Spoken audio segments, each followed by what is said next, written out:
करावे लागतील असा इशारा इराणने दिला आहे.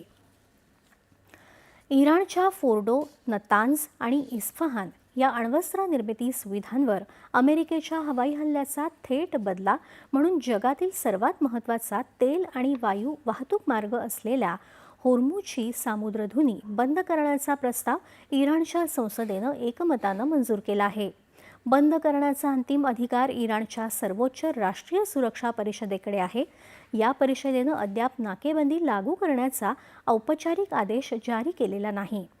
होर्मुझची सामुद्रधुनी बंद केल्यास जागतिक आर्थिक अराजकता निर्माण होण्याची शक्यता वर्तवली जात आहे. हा निर्णय म्हणजे आर्थिक आत्महत्या असल्याचं सांगत अमेरिकेचे परराष्ट्र मंत्री मार्को रुबियो यांनी इराणच्या या निर्णयाचा तात्काळ निषेध केला. सामुद्रधुनी बंद केल्यास अमेरिकी आणि सहयोगी देशांकडून चोख लष्करी प्रत्युत्तर मिळेल असा इशारा देखील त्यांनी दिला आहे. आंतरराष्ट्रीय बाजारपेठेत तेलाच्या किमती आधीच वाढू लागल्या आहेत. ही जर नाकेबंदी चालू राहिली तर किमती प्रति बॅरल 100 अमेरिकन डॉलर्सपेक्षा जास्त वाढू शकतात असा अंदाज बाजार विश्लेषकांनी वर्तवला आहे.